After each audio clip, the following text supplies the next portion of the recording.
Hello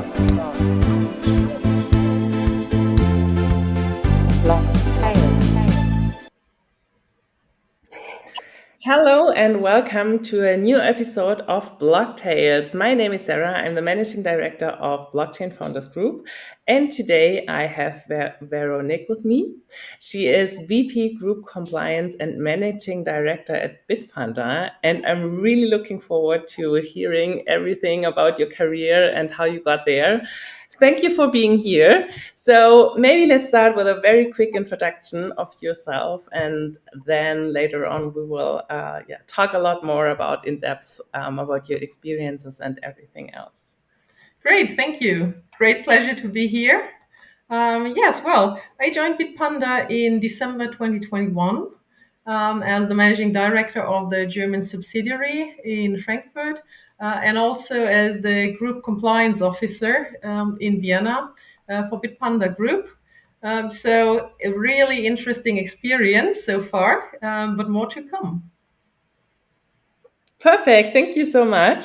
So maybe let's start with our first question. So how would you explain your Web3 everyday life to your grandma?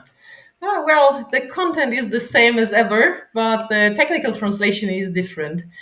This means many processes are much faster, simplified, or some are a little different, but my role remains to figure out potential risks from the business, including the new technology. Wow, interesting. Thank you so much.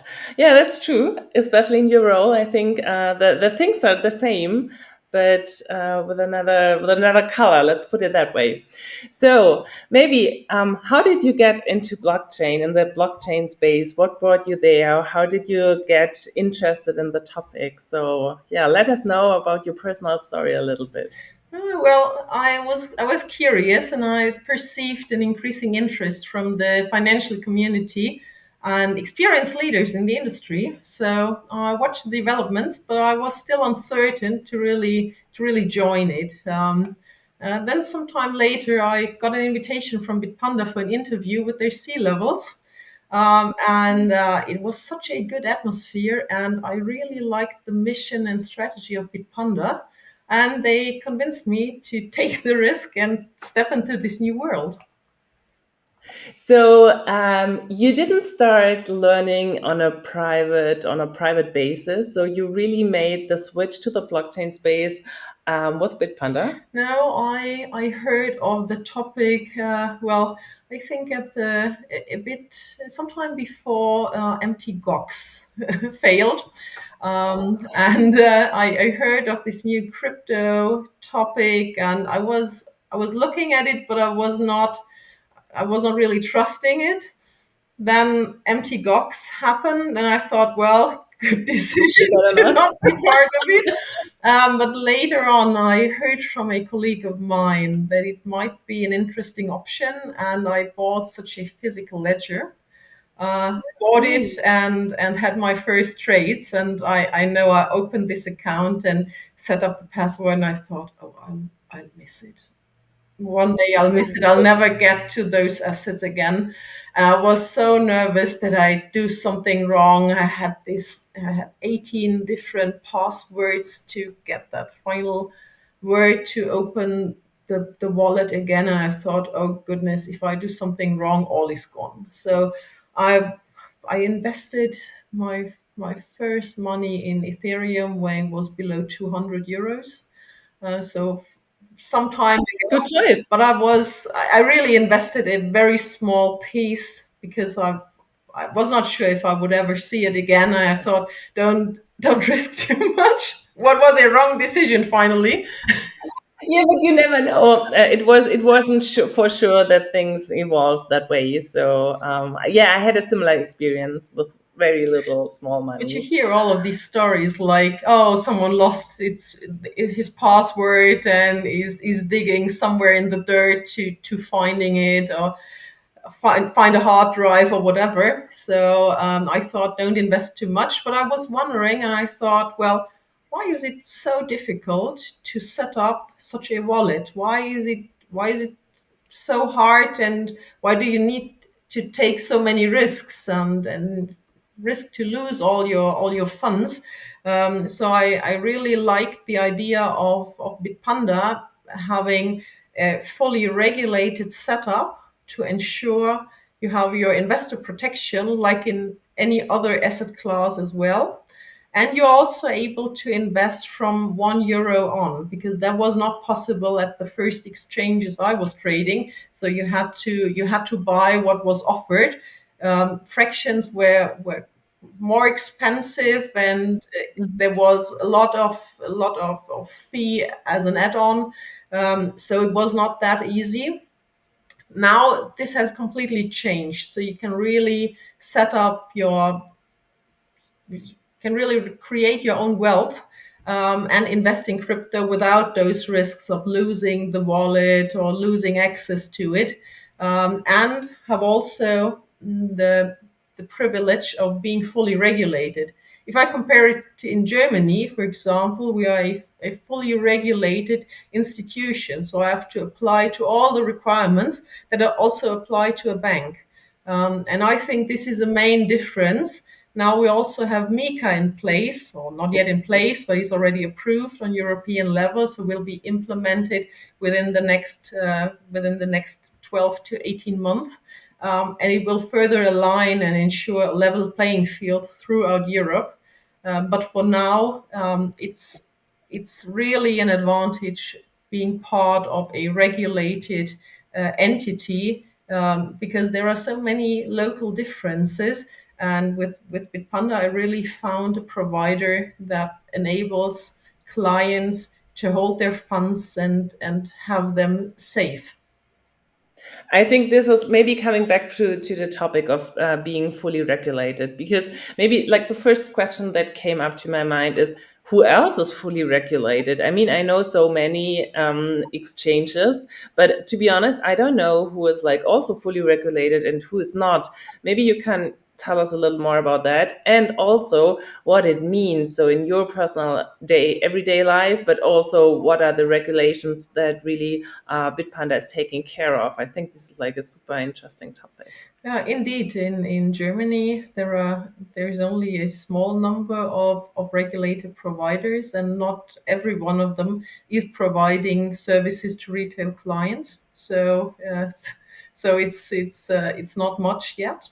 The main difference is we are allowed to do marketing from what the client can see, but Mhm. on the other side, we have to provide a lot of organizational setup, a lot of controls, a lot of check, a lot of compliance and governance that is required from us from the regulator. And it is also important to ensure the quality of the services.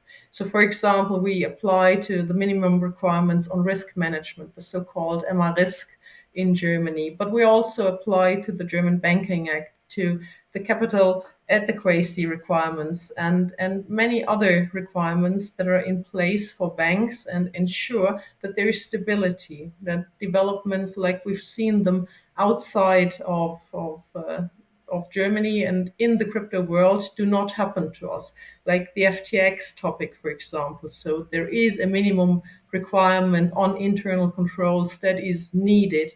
Or if I compare it to other banks that failed recently, we are obliged to apply to a number of requirements, to a number of reports, and so on. To What are to be a little more precise? I think it's clear that you talked about, for example, the Silicon Valley Bank and the situation with FTX. So, what are the rules that really would help those companies not to fail, or what would have been important on the regulatory side that those things did not happen? So when looking at FTX, for example, they were lending their client assets. So this is something we don't do at Bitpanda. We keep them in our cold storage, so they're really safe. They are not part of our exchange, so they're really kept safe. We don't lend them. We don't allow any other person or institution access to those assets, and they are always held in custody. So there is no betting of maybe prices go down and we can buy something back cheaper or something comparable. You buy it, we keep it for you, and once you want to sell, it's at hand, it's available. And I think that is very important, and makes sure you are safe. On the other side, we have a lot of fraud prevention setups in place. Means we have a segregation of duties, we have a four eyes principle, we have a compliance function as such, we have an internal audit function, we have a risk function. Everything that is required as a bank do we have in place. And this is something that costs money, but nevertheless, we are able to provide our services at a very good price. So, from that point of view, I think it's important whatever you implement as additional controls needs to be efficient, needs to be as an STP in particular, to make sure you remain as fast as possible without any manual stop. And this is what we've set up. We've set up a lot of monitoring and controlling processes that are just part of the flow. So the client doesn't realize it, but it protects him. Understand. So you just said you can offer all those security levels and still offer good prices for your customers. How can you do that, especially if you compare Bitpanda to other exchanges? Because I don't know why other exchanges decided not to be in such a regulated environment, or why they don't want to go that step further, or so or how did Bitpanda get to such a clear standing point? Well, I think Bitpanda is unique in that way. So founded in Austria, which is a really reliable jurisdiction comparable to Germany. They applied very early for their VASP license, so the virtual asset provider license. There was a significant starting point in providing regulated services. So while setting up the business, this was always part, making sure you protect your clients and your client assets. Now we are coping in and providing our services in so many different countries throughout Europe. I think this is really our selling point, that we are fully regulated, that we make sure to not lose money, lose assets, and avoid any losses for our clients while providing the service, but also enable them to access many, many assets, because we offer a really broad range of assets and services throughout the group. Wow, interesting. So, what kind of assets do you offer, like on top? Because I think Bitpanda is mostly known for crypto, for tokens, for coins. But what else do you offer? Yes, of course. Well, the crypto topic is huge, and many of us know it's just for crypto. Of the range is really broad. We offer more than 200 different crypto assets, also indices on crypto. So it's possible to also invest in a bunch of assets with just €1. Nevertheless, we have an additional MiFID license in Austria, which we passport to Germany, for example, and every other EU country.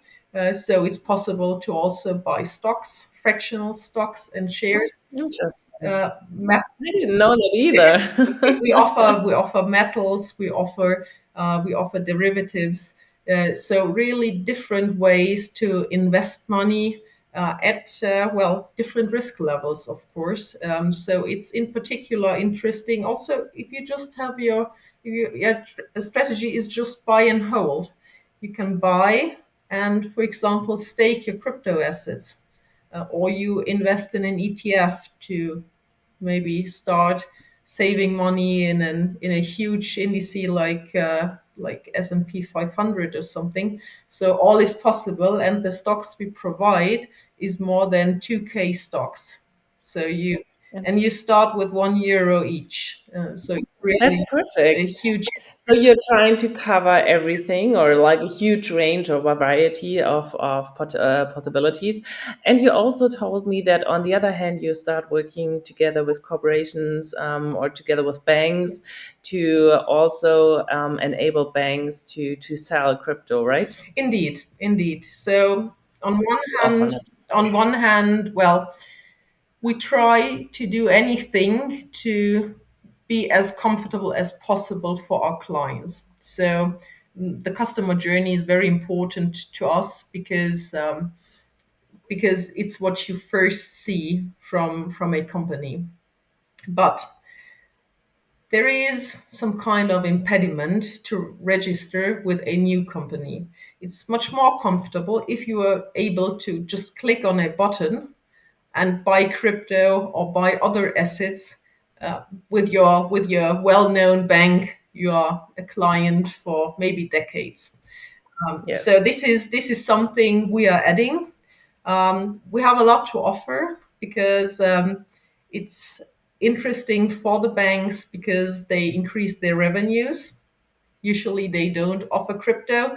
And while we have seen the latest developments from the Basel Committee in December, it's unlikely that banks will add crypto to their own portfolio and sell it directly to clients. So we enable them by using our licenses to offer it to clients and, well, of course, increase their own revenues because there's just much more business. And in addition, it's easier for the client. Plus, we are a fully regulated entity, means we apply to the same requirements on an AML side, for example, so anti-money laundering requirements as banks do. So it's the same level playing field for us and for them. And being such a player in the market makes it much easier to communicate because we exactly know what they need to apply to and the other way around. So we are not interested in getting issues while doing shady business. So it's important for us that we're also coping with significant players in the market which have a really good business model and well designed processes as we do. And I think you don't have so many competitors at the moment. As you said, not so many exchanges are licensed or have the licenses. So I think you have like a big advantage in that space at the moment, right? Yes, and it's not just being a competitor or not. We made this first white label or gray label setup already 2 years ago.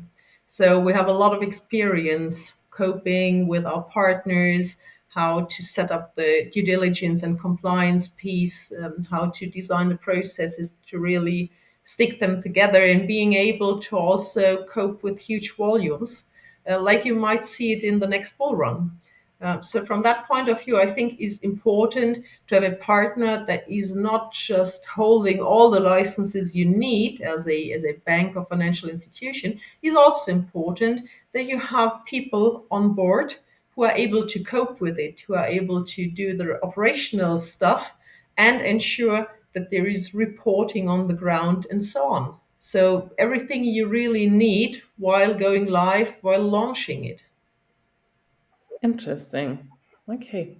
So maybe coming back a little more to your role as VP of compliance. So compliance is not always like the easiest part because especially in the tech environment, people want to build, people want to grow, people want to be fast. And so compliance sometimes is not the easiest view. And yeah, sometimes people don't like to stick to rules. So what are your experiences? How hard is it for you to have that role in the company? And yeah, what are your experiences in that, especially in within your position?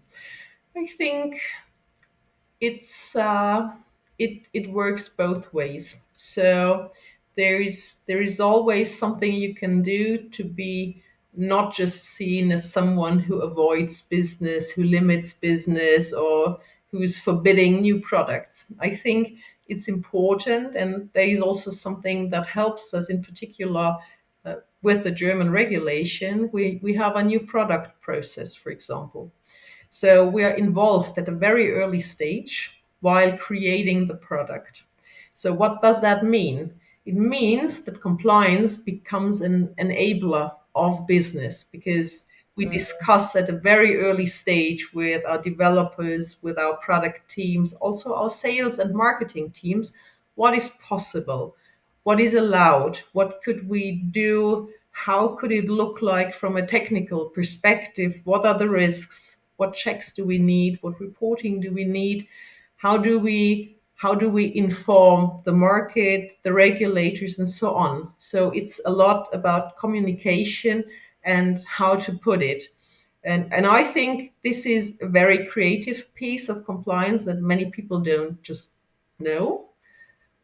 On the other hand, it's a lot of communication and collaboration that is required, and that is also interesting because you realize there are so many different people, and the structure of thinking is really different between people that are from a more gambling or tech background compared to people from the financial industry compared to third parties. So combining those ideas is something I think is vital to remain successful in the market. Totally agree on that. So, how many people are working in Bitpanda or at Bitpanda for the compliance AML topic approximately? So, we are around 40 people at the moment. And of course, depending on the requirements, on how we further develop, um, we, we develop in that regard. Most important for me is that we avoid manual checks. So everything that is automated usually works better than something you have to add from a person. So the main piece people are working on is to further enhance and strengthen what we already have in place, make it more efficient, look at the results, dig into why do the figures look like they do, and look for the root causes of these developments. I think that is most important, and this is what compliance and AML work is around. Why do we see certain developments? What can we do against? What did we maybe expect but didn't happen? So finally, and this is also what I realize while working in other working groups or expert groups, there is not more risk from crypto compared to cash. So cash is still something that is much more critical from an AML point of view than crypto. But of course, we need to be careful. A new technology might open up for new risks. So this is something we need to constantly check to prevent and protect our clients finally.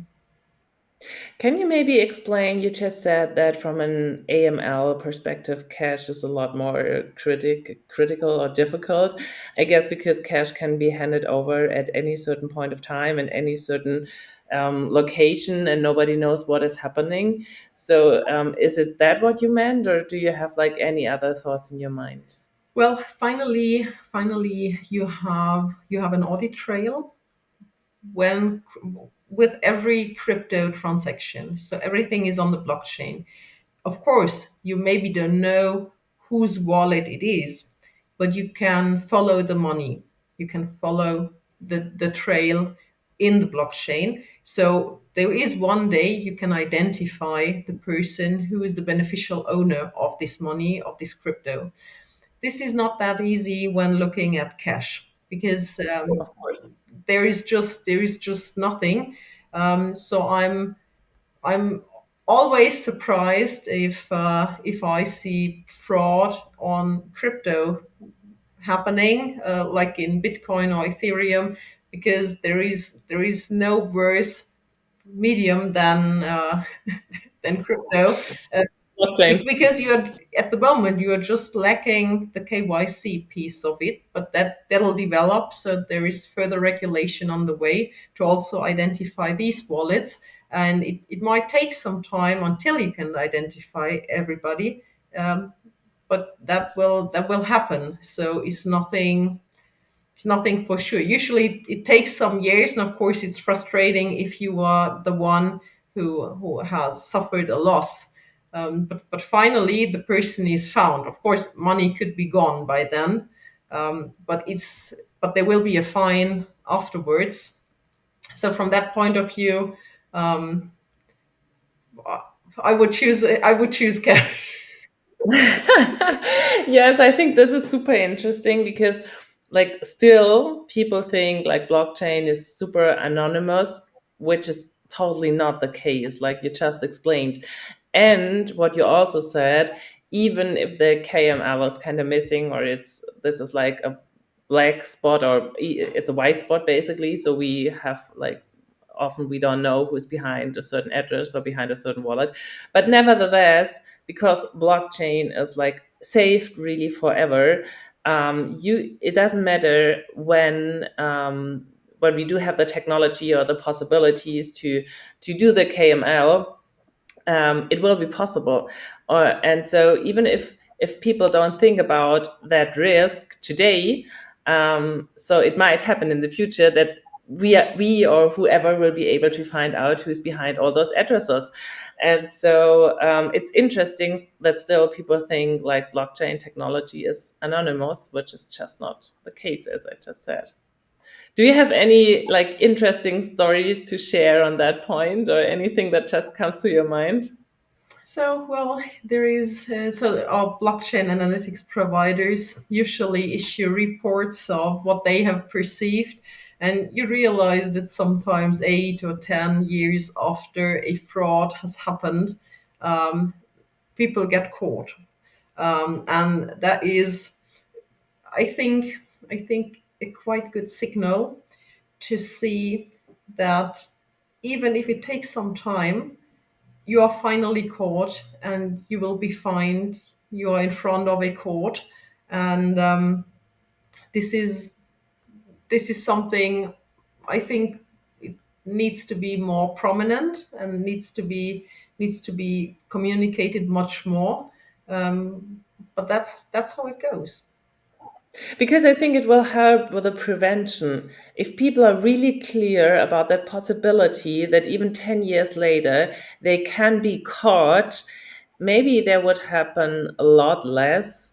Because, like, maybe this is really something missing at the moment. People don't think about what might happen, or like in 5 or 10 years. But yeah, we will see how those things evolve. So I have another topic I would like to talk to you is about the topic of diversity, because it's I think it's like a super interesting but also tough job. And so maybe you can let us know a little about your experiences, how Bitpanda is working on that topic, or what are your so how the board is, how the possibilities are. So what would you say about the role of women, especially, I mean, in the blockchain space, but especially for Bitpanda? Well, I believe it requires a prolonged and multifaceted commitment by both men and women leaders to identify the obstacles facing women in leadership roles. So it's important that women are given access to programs that can strengthen their confidence and set themselves up as active agents in their career growth. At Bitpanda, we will be continuing our Women in Tech mentorship program that offers a wide range of support across multiple topics, including public speaking, career development, technical leadership, but also software architecture and more. That is something I think is important. This is also how I see my role as being, well, an enabler for other women to get into the topic, but also being able to step up no matter what their family situation or what their goals are. Not every woman wants to become a leader, Nevertheless, it's important to support every employee to achieve their goals, also the personal goals, because otherwise there is no satisfaction is not possible. Nevertheless, I think independence is something that also comes from financial independence. So this is what I really like about the mission and strategy of Bitpanda. You are able to also invest small amounts of money that you can save. So €1 per day, per week, per month is should be possible for everybody, and it finally helps, no matter in what asset you are investing. So bearing in mind that it might become more tricky while not sticking to a career and not building a career early, does not mean not achieving own goals. And of course, it is a lot of effort to grow children or have other tasks. So I wouldn't want to judge what is better, what is worth, what should be valued more. But finally, making sure that you also have your financial independence is something I think everybody should have in mind while thinking about own development. For myself, it is always important to be in a position to improve things. It's not necessarily a change, but improving things for others, for my team, for my company, is something that was always driving me, and something I really appreciated. So own development, staying hungry, staying foolish finally is something I think is important, because otherwise everything is just too tough. Yes, totally agree on that. And you mentioned just before we started the recording that there was a survey from BaFin on financial education, and that only like I think you only said like something around 20% of the people really have a financial knowledge, a good basis to understand the markets and to make financial decisions. And especially on the side of women, the numbers are even worse. So, do you have any thought or recommendation? I mean, you mentioned that it's easy, especially at Bitpanda, to invest already with a small amount of money. But nevertheless, if you do not know about the options and what you do, so is there like any personal advice from you how to start? So, well, if I could compare it to my first crypto investment, because I was learning all the banking products from ages ago. So since I'm working 2.5 decades with banks or the financial industry, so there, of course, it's interesting to see what kind of knowledge base is offered. But for crypto, that was completely new to me, and it was a combination of trying it yourself, just doing it, and also reading things about it, what could be a better investment and why, what is the idea behind it. That was interesting to me, but I needed a starting point, and the starting point was the physical ledger and set something up and do something yourself. But I wouldn't have done so if I had to invest thousands of euros. So Hmm. having a really small minimum investment like €1 is, I think, a huge advantage, because you see a development is not so much you can lose. And looking at the knowledge base, or also have a podcast that I really like, a Bitpanda podcast, available on several occasions, that is issued, where you get further background of what is offered, how does it work. And this is easier for me to just listen to something than to read everything. Yes, But reading is also totally. possible. There is a knowledge base, and it's really explained in a very simple manner to understand how the product works. But I prefer the podcast, to be honest. Yeah, I think something that works very well is also YouTube because there are so many possibilities and like really nice videos, and you can really have a look regarding nearly every topic. But nevertheless, what you said, you really have to try some things on your own, and especially everything in the Web3 space is doing things on your own, trying things on your own, because sometimes you really have to search for information, and yeah, it's hard to only read things. So sometimes you really have to give it a try and just invest some time and maybe a little amount of money as well. True, true. So I think we already talked for a really long time. So there's one last question I would like to ask you, and it's tell us your favorite crypto story in 30 seconds, or if you like a little longer. So once upon a time. Oh, well, once upon a time, you needed a middleman called the bank to ensure that money arrives with someone too far away to hand over cash. I really like that story. Yes, once upon a time you needed a bank, and now you don't need a bank anymore. And I think there are many more, or a lot more advantages with having nobody in between who is taking care of that money, because taking care is not always the positive thing, and everybody always wants to earn something. So yeah, for example, especially there, I mean, this is like a new topic now, but in some countries the fees are pretty high, not like, I don't know, 2 or 3%, but maybe like 20 or 25%, and this is hell a lot of money. So yeah, I like the story. Do you have any last thoughts? Anything else you want to let us know, or Many if not? thanks for having this opportunity and join your podcast. Thank you lots, and hope to see you soon.